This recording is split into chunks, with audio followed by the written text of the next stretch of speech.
అభ్యసనం, అభ్యసన సిద్ధాంతాలు, ప్రవర్తనావాద సిద్ధాంతాలు, అంతర్దృష్టి సిద్ధాంతాలు, జ్ఞానాత్మక సిద్ధాంతాలు, నిర్మాణాత్మక సిద్ధాంతాలు, పరిశీలన సిద్ధాంతాలు.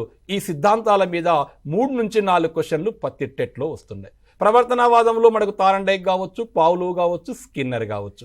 అంతర్దృష్టికి వస్తే మనకు కోయిలర్ సిద్ధాంతము కావచ్చు. నిర్మాణాత్మక సిద్ధాంతాల్లో జీన్ పియాజే కావచ్చు, వైగాట్స్కీ కావచ్చు, బ్రూనర్ బోధన సిద్ధాంతము కావచ్చు.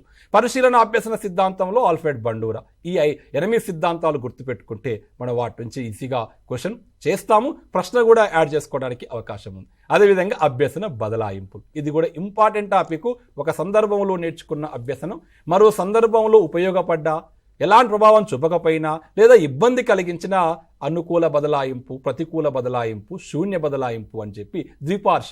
ఎడమ చేయితో బౌలింగ్ వేసే సౌరవ్ గంగోలీ కుడి చేయితో కూడా బౌలింగ్ వేస్తాడు. ఎడమ చేయితో రాసే పిల్లవాడు కుడి చేయితో కూడా అందంగా రాస్తూ ఉన్నాడు. దీన్ని ద్విపార్ష బదలాయింపు. ఈ 4 ఇక్కడ చైల్డ్ డెవలప్మెంట్ పెడగాజీలో మీరు చదివితే రాదండి. వినాలి, అర్థం చేసుకోవాలి, దాన్ని మీకు అనువర్తనం చేసుకోవాలి. ఈ వయసులో నేను ఇలా ఉండేవాడిని, ఇక్కడ తెలుగు నేర్చుకున్న, సంస్కృతం నేర్చుకునే వాళ్ళు నాకు తెలుగు యూజ్ అవుతుంది, మ్యాథ్స్లో ఫార్ములా నేర్చుకున్న, ఫిజిక్స్లో ఫార్ములాలో నాకు యూజ్ అవుతుంది అంటే అనుకూల బదలాయింపు జరిగింది.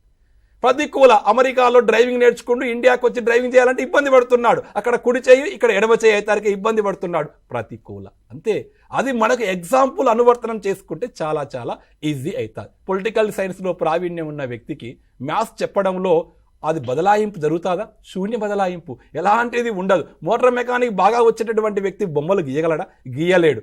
కాబట్టి శూన్య బదలాయింపు. ఇలా చిన్న ఎగ్జాంపుల్తో గుర్తుపెట్టుకుంటే మనకు ఈజీగా అది అవేర్నెస్ జరుగుతుంది. దీంట్లో మరొక టాపిక్ ఇంపార్టెంట్, స్మృతి విస్మృతి, memory and forget. Very very important. ప్రతి సెషన్లో కూడా బిట్ అడుగుతుంది. స్మృతి అంటే ఏంటి, ఎలా గుర్తుపెట్టుకుంటాం, ఎన్కోడింగ్ ఎలా జరుగుతుంది, విస్మృతి అంటే ఏంది, దాని కారణాలు ఏంది, తిరోగమన అవరోధాలు ఎలా జరుగుతాయి, అది ఎందుకు గుర్తుపెట్టుకుంటావు, ఎందుకు మర్చిపోతావు, అది మనకు కూడా అవసరమే. కాబట్టి ఆసక్తిగా దాన్ని నేర్చుకోండి. ఇది 2వ పార్ట్గా తీసుకున్నాడు. 8 బిట్లు, 7 నుంచి 8 బిట్లు 2వ పార్ట్ నుంచి ప్రతి టెట్లో మనకు కనపడుతూ ఉంది.